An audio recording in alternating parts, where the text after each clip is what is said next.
Good morning students, class 10th। आज हम एक टॉपिक बल्कन्स को डिस्कस करेंगे अपने हिस्ट्री लेसन के अंदर। बल्कन्स कौन है? जैसे मैंने अपने पहले लेक्चर के अंदर बहुत सारे ऐसे छोटे छोटे टॉपिक डिस्कस किए हैं, उनको इग्नोर नहीं किया, इसलिए कि बोर्ड के पॉइंट ऑफ व्यू से कोई भी टॉपिक लेस या मोर इंपॉर्टेंट नहीं है। इसीलिए मैंने आज ये टॉपिक सिलेक्ट किया है बल्कन्स। इसके लिए कहा गया है कि the source of nationalist tension in Europe. Nationalist spirit के लिए उसकी फीलिंग को इंक्रीज करने के लिए यूरोपियन कंट्रीज में सबसे बड़ा नाम एक टेंशन का क्या है? बल्कन्स। ये कौन है बल्कन्स? The Balkans were a region of geographical and ethnic variation comprising modern day Romania, Bulgaria, Albania, Greece, Macedonia, Croatia, Bosnia, Herzegovina, Slovenia, Serbia and Montenegro, whose inhabitants were broadly known as Slavs। उन्होंने कहा है कि बल्कन्स जो हैं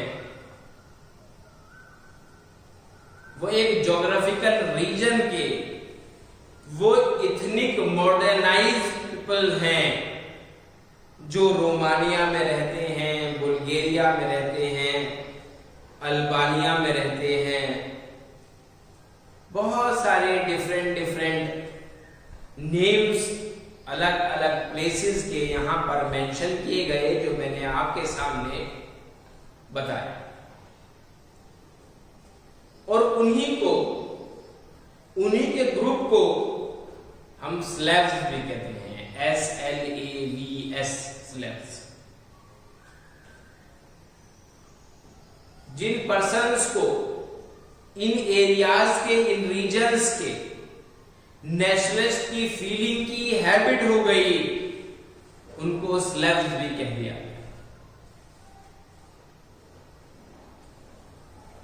बल्कन्स Ottoman empire के under control थे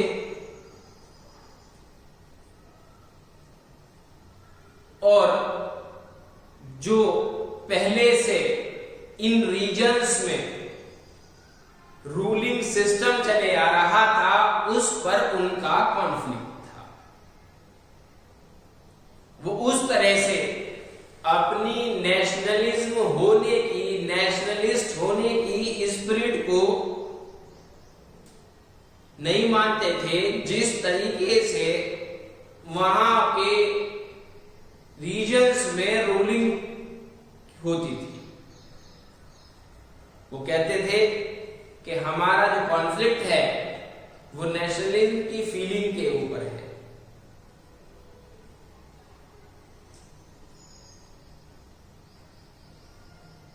और कुछ ऐसी यूरोपियन पावर्स जो अपने आप को डेवलप्ड पावर मानती थी, जैसे रशिया है, जर्मनी है, इंग्लैंड है, हंगरी है, वो पावर दूसरी जगह को अंडर कंट्रोल करने के लिए अपने आप को कैपेबल मानती थी। उन्होंने ऐसे रीजन्स जो मैंने आपके सामने नाम बताए थे, Romania, Bulgaria, Greece, Croatia, Bosnia, Herzegovina, ये जो पूरा रीजन है ये बल्कन्स कहा जाए। इसके ऊपर भी बहुत कंट्रोल करने की कोशिश की और काफी परसेंटेज में कंट्रोल भी किया। और कुछ जगह ऐसी थी कि कंट्रोल नहीं हो पा रही थी, उनके लिए उन सुपर पावर्स ने, रशिया ने, जर्मनी ने, इंग्लैंड ने, हंगरी ने, उनको अंडर कंट्रोल करने के लिए वार तक की है, लड़ाई तक की है, उन पर्टिकुलर रीजन्स को अंडर कंट्रोल करने के लिए। और यही बेस बना फर्स्ट वर्ल्ड वॉर के अराइज होने का। इंटरनल कॉन्फ्लिक्ट ही बेस बना है हर बार, चाहे वर्ल्ड वॉर वो फर्स्ट हुई हो, चाहे वर्ल्ड वॉर सेकंड हुई हो, या वर्ल्ड वॉर थर्ड हुई। तो बताया गया कि फर्स्ट वर्ल्ड वॉर होने का बेस क्या था? Internal conflict, internal disputes. कुछ रीजन के कुछ स्टेट्स अपने अकॉर्डिंग नेशनलिज्म की फीलिंग को स्प्रेड करना चाहते थे, अपने राइट्स, अपने ड्यूटीज को लिबरल होकर एंटरटेन करना चाहते थे, यूज करना चाहते थे, लेकिन जो सुपर पावर्स थी वो उन्हें अपने अंडर कंट्रोल रखकर अपनी मर्जी से उन पर प्रेशर बनाकर अपनी चीजों को उनको फॉलो करवाने के लिए प्रेशराइज करती थी। इस बात का कॉन्फ्लिक्ट था। वो कहते हैं कि जो नेशन ऑफ द स्टेट्स हैं वो लिबरल रहे, उनके अंदर नेशनलिज्म की फीलिंग डेवलप हो, तब वो नेशनलिस्ट कहलाएंगे। ऐसा नहीं है कि आपके स्टेट्स के पीपल जो हैं वो उनके ऊपर प्रेशराइज किया जाए, उन्हें अपनी ड्यूटीज को मानने के लिए मजबूर किया जाए, उनके राइट्स को आप अपने अंडर कंट्रोल रखें, जब चाहें उनको राइट प्रोवाइड कराएं, उनका यूज कराएं, और जब चाहें उनसे राइट जो है वो विड्रॉ करिए। ऐसा नहीं। इसी बात का कॉन्फ्लिक्ट था उन एरियाज, नेशन एरियाज में, उस रीजन्स में जिसमें आपका रोमानिया, बोस्निया, हर्जेगोविना, आपका बुल्गारिया, ये बहुत सारे नेशन स्टेट्स थे। उन्हें बल्कन्स कहा जाया था। यूरोपियन पावर्स के सामने अपने आप को सरेंडर नहीं करते थे, वो अपनी मर्जी से लिबरल होकर चाहते थे कि हम अपने देश के अंदर आजाद रहें। ये उनका एक कॉन्फ्लिक्ट था, और यही कॉन्फ्लिक्ट, यही बल्कन्स क्या बने?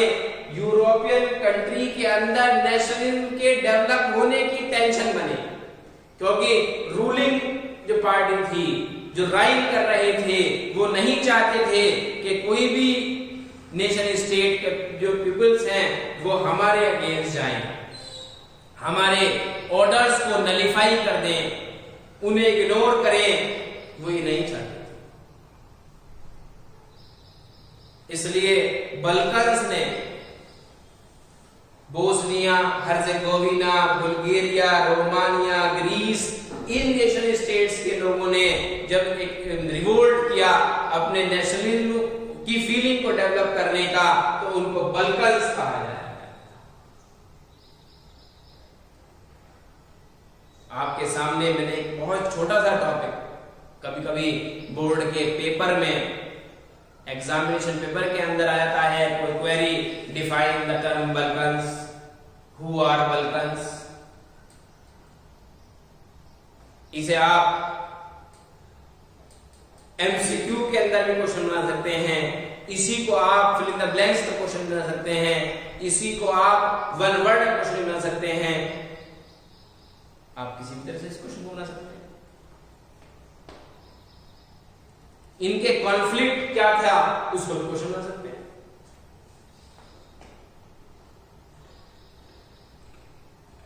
कौन से नेशन स्टेट्स के पीपल जो हैं, वो रीजन जो है वो बल्कन्स कहा जाए, तो ये भी क्वेश्चन बन सकता है।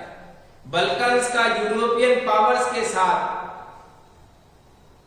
जर्मनी के साथ, आपका रशिया के साथ, इंग्लैंड के साथ क्या कॉन्फ्लिक्ट था, ये भी क्वेश्चन बन सकता है।